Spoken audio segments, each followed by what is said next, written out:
August আরজিকরে যে নারকীয় ঘটনা ঘটেছে সেই তারই সমর্থনে, দোষীদের শাস্তির সমর্থনে আজকের আমাদের এখানে ব্যাংকের মোড়ে অবস্থান কর্মসূচি। সেই কর্মসূচিতে উপস্থিত আছেন আমাদের 2 নম্বরে আমাদেরই সবারই প্রিয় শ্রদ্ধেয় মানুষ আমাদের শিক্ষক গোপালচন্দ্র নস্কর মহাশয়। উপস্থিত আছেন 2 নম্বরের সংখ্যালঘুর সভাপতি আমার বন্ধুবর শাহাবুদ্দিন শেখ।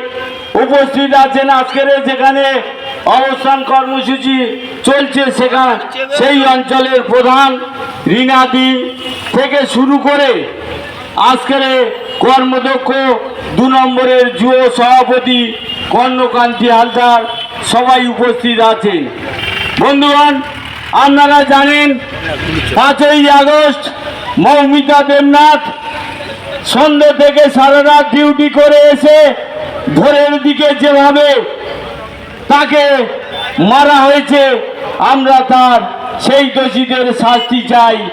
আপনারা জানেন ঘটনা শোনার সাথে সাথে আমাদের নেত্রী, বাংলার মানব দরদী নেত্রী, জননেত্রী সাথে সাথে ফাঁসির দাবি তুলেছে।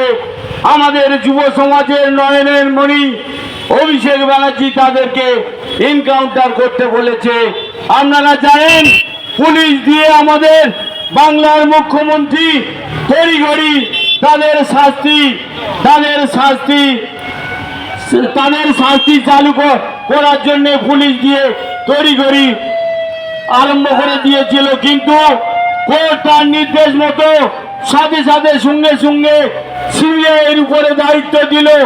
আমাদের রাজ্য সরকারের কাছ থেকে, সেই প্রশাসনের কাছ থেকে ক্ষমতা কেড়ে নেওয়া হলো। আপনারা জানেন ইতিপূর্বে তাপসী মালিককে সিবিআই দিয়ে তদন্ত করা হয়েছিল, তার কোনো সুরা হয়নি। আর সুরাও যাতে সিবিআই এ পর্যন্ত 15-20 বছর ধরে বহু কেস দেখেছে, কোনো কেসের সুরা করেনি। তাই আমি আজকের প্রত্যেক জনগণ যারা এসছেন, বুদ্ধিসম্পন্ন মানুষ, প্রত্যেকের কাছে অনুরোধ করব, আর যারা এই বাংলাকে শান্ত বাংলা কে অশান্ত করা